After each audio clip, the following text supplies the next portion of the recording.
يا حلوين عاملين ايه؟ زي ما انتوا شايفين كده الفيديو اللي انا هصورلكوا ده. مش واخد يوم ولا اتنين ولا اسبوع، لا بالعكس ده يمكن كمان هو عدى الشهر. زي ما هتشوفوا دلوقتي قدامكم في الفيديو. صورت فيه على مراحل، وده على مرور الايام زي ما انتوا شايفين كده. دي فراخ بلدي على فراخ بيضة، والفرخة اللي معاهم دي للفراخ البلدي، يعني كان في بيض وهي طلعت. ده تالت يوم ليهم زي ما انتوا شايفين كده. عاوزه اوريكم ده شكل الفرخه بيكون بالنهار. طبعا انا جايبه لهم دواء استقبال للكتاكيت دي واحطه لهم اول 3 4 ايام كده. عاوزه اوريهم لكم كده. شايفين ماشيين وراها هي الفرخه دي. ولادها هما الفراخ البلدي بس لانها جم قليلين وكده، فحبيت اجيب معاهم الابيض.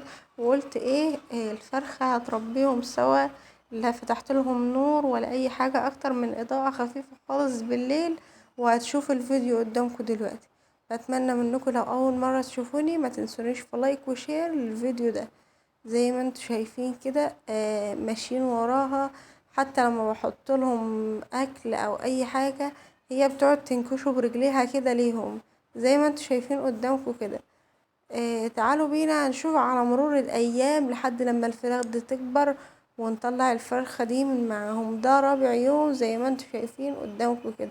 انا بعمل لكم عشان كمان انا اكون متذكره، لان زي ما قلت لكم ان فضل وقت طويل، يعني بصور من امتى اوريكم الفراخ في نهايه الفيديو بكون خلاص، يعني جاهزه للذبيح ما شاء الله يعني.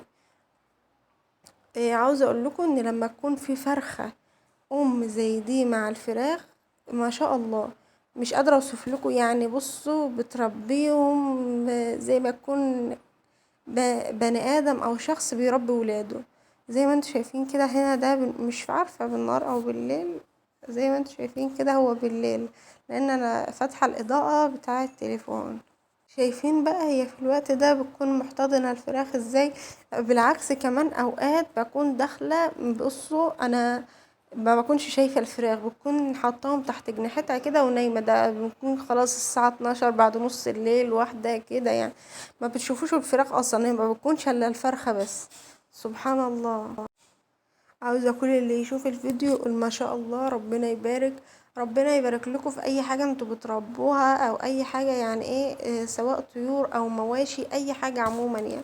شايفين قدامكم كده ما شاء الله بدأ لون الريش بتاع الفراخ يتغير سنة. وزي ما انتوا شايفين انا حطت لهم لما بحط لهم الاكل بتاعهم على الطبق اللي انتوا شايفينه ده، الفرخة بتنكشه. حطيت على الارض هي بتنكشه برضه.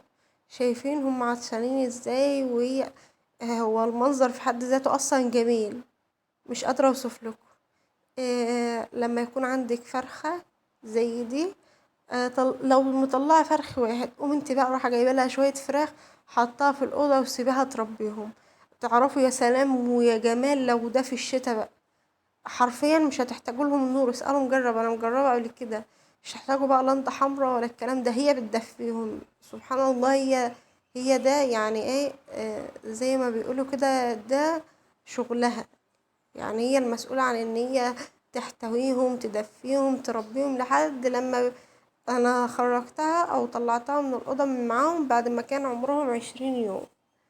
هتشوفوا دلوقتي وهتابع معاكم يوم ورا يوم، وهتشوفوا احنا هنطلعها من الأوضة عشان بقى تبيض تجيب لنا فراخ تانية. ربنا يرزقنا ويرزقكم جميعا ويوسع علينا ويوسع على كل المسلمين أجمعين، اللهم امين يا رب.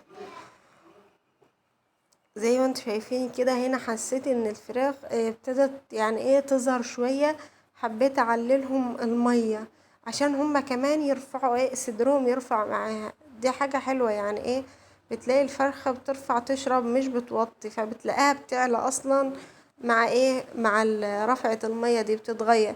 شايفين لما الفرخة راحت هناك راحوا وراها، يعني هما ماشيين وراها مكان ما هي بتروح. ده يعني يعني مرتين يعني 10. ده بعد 10 ايام كان شكل الفراخ. عاوزه اقول لكم ان انا مش بحط لهم اكتر من العلف والميه.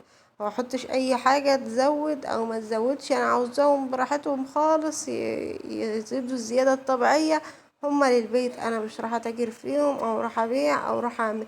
انا عاملاهم لولادي، مش عاوزه احط لهم حاجه، انا عاوزاهم يكبروا زي البلدي. ما عنديش مشكله ان هم يكونوا زي البلدي. زي ما قلت لكم ان ده هنا بعمل لكم كده مش 5، لا يعني ان هو مرتين 5، يعني بقالهم 10 ايام. ومع مرور الايام بنشوف واحده واحده التغيرات بتاع الفراخ بتاعتنا بيكون شكلها عامل ازاي.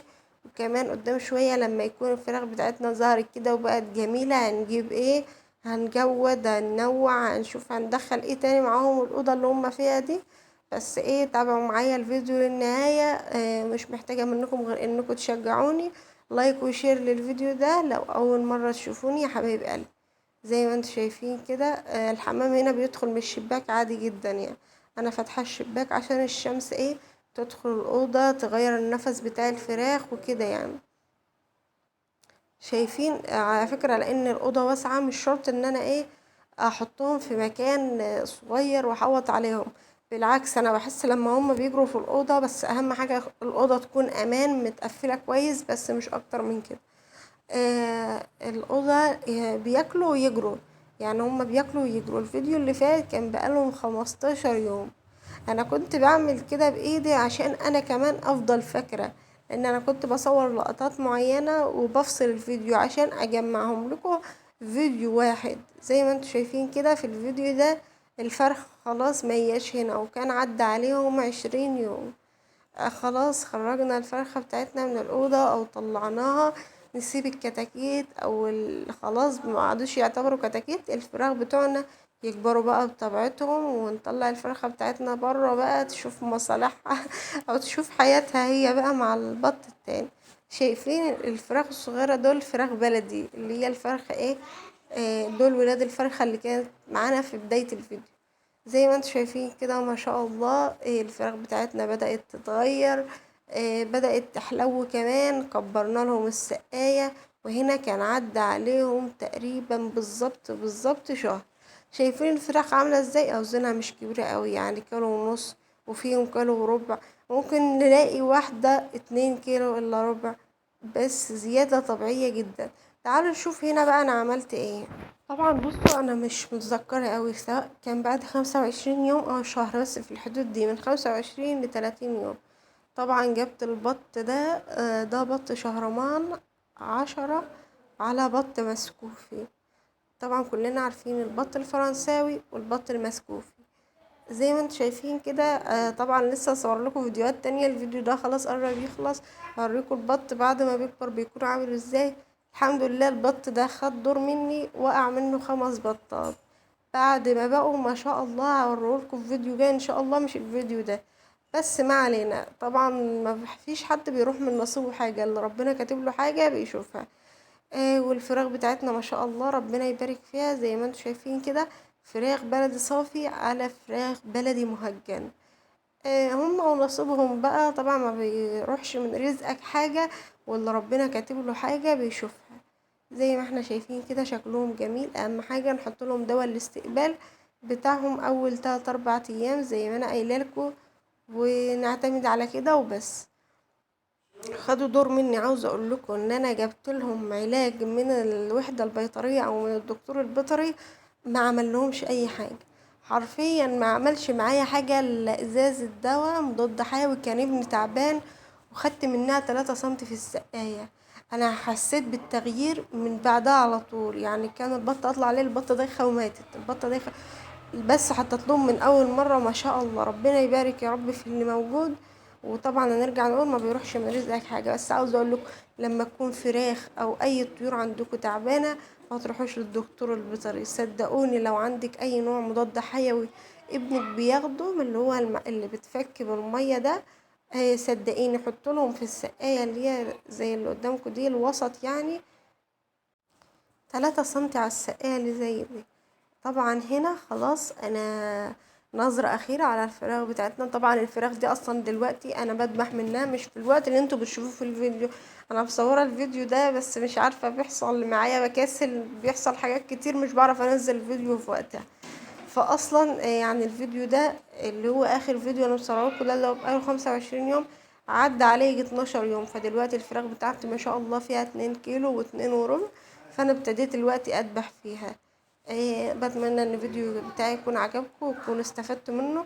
انتظروني في فيديو جديد ان شاء الله. بتمنى ان انا اكون انول اعجابكم وان انا دايما اكون عند حسن ظنكم. انتظروني في فيديو جديد. السلام عليكم ورحمة الله وبركاته.